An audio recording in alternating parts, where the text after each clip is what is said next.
Halo Pak De Lover, ketemu lagi ya sama Pak De. Dan seperti biasa, kali ini Pak De bakal mendongeng sebuah alur cerita dari film-film yang kalian request. Dan untuk hari ini, requestan datang dari teman kita berikut ini. Dia merequest sebuah film yang berjudul Blood Type A Chonjun Girlfriend.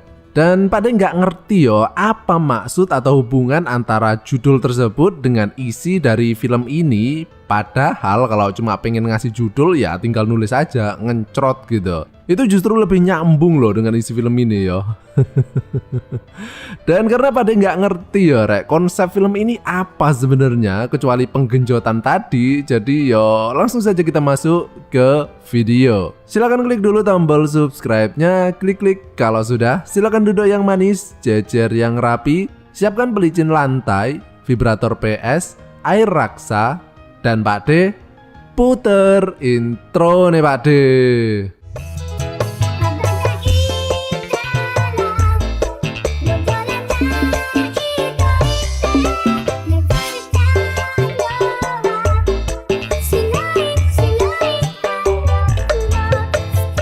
Kono bangumi wa goran no sponsor no teikyo de ookuri shimasu.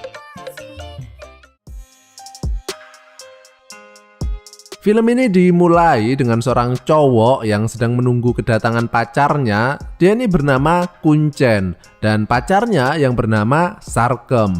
Dan kalau kalian penggemar film semi Korea pasti sudah kenal ya dengan mbak cantik yang satu ini. Kebetulan Pak De bukan penggemar jadi nggak tahu namanya. Pak De itu masih polos loh rek. Nah, Sarkem ini datang ke kosan Kuncen dengan mengajak kakak kandungnya yang bernama Dolly dengan niatan untuk memperkenalkannya dengan teman Kuncen yang kebetulan sama-sama jomblo ya. Mereka pun kemudian dipersilahkan masuk dan kemudian terlihat teman Kuncen yang bernama Joyo. Dan begitu melihat sosok Dolly yang malu-malu kambing ini, seketika itu juga muncul rasa tertarik antara kedua insan busuk ini. Dan film ini pun dimulai. Judulnya nggak penting. Nah, melanjutkan acara jodoh-jodohan tadi antara Dolly dengan Joyo, kemudian mereka pun menyarankan untuk saling mengenal satu sama lain secara pribadi. Sehingga mereka pun menyuruh Dolly dan Joyo naik ke lantai atas untuk melakukan test drive mesinnya. Dan entar kalau dirasa cocok dengan perkakasnya baru deal yo. Sementara itu Sarkem dan Kuncen yang sama-sama seorang makelar cinta kemudian melakukan rehat bersama sambil minum-minum susu murni langsung dari sumbernya. Beberapa saat kemudian setelah selesai mengocok batang kuncen seperti ini, Sarkem kemudian merasa lapar dan mencoba mencari makanan. Namun Dolly dan Joyo masih belum terlihat turun dari lantai 2 yo. Sehingga Sarkem kemudian mengajak Joyo untuk mencari makanan di luar. Malamnya setelah pulang dari jalan-jalan, terlihat Sarkem ini kecapean yo. Sehingga Kuncen yang baik hati ini pun langsung memijat pundak Sarkem. Merasa keenakan, Sarkem mengatakan ada lokasi lain di tubuhnya yang merasa lelah, di mana lokasinya itu nggak bisa dijangkau menggunakan jari jemari saja yo. Sehingga Sarkem kemudian meminta tolong kepada Kuncen untuk memijat lokasi tersebut menggunakan alat pengeboran miliknya.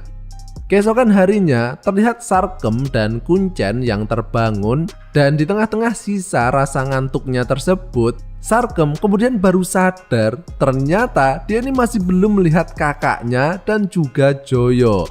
Dan karena takut terjadi apa-apa, mereka pun langsung menuju ke lantai atas. Dan betapa terkejutnya mereka ketika memasuki kamar, tercium bau khas bikang anget yang sangat menyengat di seluruh ruangan. Dan terlihat banyak banget tisu basah yang kini sudah menjadi kering berserakan di lantai. Kemudian terlihat Dolly dan Joyo dengan posisi bertumpukan dan mereka ini tertidur atau pingsan yo. Namun uniknya tongkol jagung milik Joyo itu masih aja gerak-gerak sendiri loh. Gokil banget nggak tuh? Jadi mereka ini melakukan bercocok tanam mulai dari kemarin sampai pagi hari non-stop. Gila nggak tuh? Dan meskipun Sarkem dan Kuncen ini terheran-heran melihat kejadian itu, mereka pun langsung membangunkan kedua pasangan mesum tersebut. Dan disinilah barulah terlihat efeknya. Seperti yang bisa kalian lihat, Joyo ini kayak orang idiot yo. Dia ini makan aja belepotan karena tangannya itu gemeteran, nggak kuat ngangkat sendok. Dan wajahnya itu juga pucet banget yo. Dimana semua itu disebabkan karena dia ini telah kehilangan semua nutrisi batangnya. Sementara itu berbanding terbalik dengan Joyo, Dolly ini jadi nempel terus ke Joyo karena dia ini sudah merasa kekenyangan yo memakan nutrisi batang Joyo dari kemarin. Joyo kemudian meminta izin untuk istirahat sebentar untuk memulihkan tenaganya. Kemudian Kuncen menyusul temannya tersebut untuk melihat keadaannya. Dan di sini Kuncen bertanya, kenapa Joyo sampai melakukan bercocok tanam secara ekstrim seperti itu yo.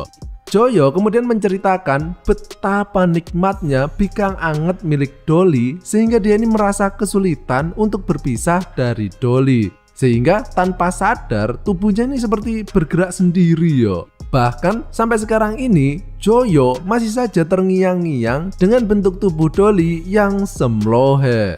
Sementara itu Sarkem juga menanyakan pertanyaan yang sama kepada Dolly. Namun Dolly ini kayak nggak punya salah yo. Wong Joyo sendiri yang nggak mau lepas darinya toh. Dia ini tugasnya cuma menerima donor cairan pembibitan saja.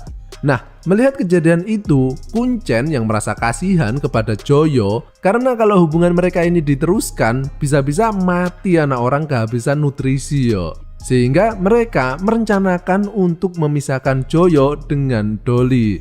Mulai dari mengurung Joyo di kamarnya, tidak memperbolehkan Dolly datang ke sini lagi, sampai Sarkem ini berniat menjadi pengganti Dolly menjadi teman tidur Joyo. Namun tentu saja Kuncen yang nggak terima dengan rencana Sarkem tersebut yo. Dan tiba-tiba terlihat Joyo kini sudah sehat yo setelah istirahat sebentar. Sehingga mereka pun mengurungkan rencana mereka. Jadi akhirnya Joyo kini masih berhubungan dengan Dolly. Dan seperti yang Kuncen takutkan, kini setiap kali Dolly datang ke tempatnya, Joyo kembali terlihat idiot yo. Karena nutrisi batangnya itu selalu saja dimakan sampai habis oleh Dolly. Yang membuat Kuncen dan Sarkem ini merinding yo melihat kelakuan kedua pasangan bejat tersebut. Dan film ini pun berakhir.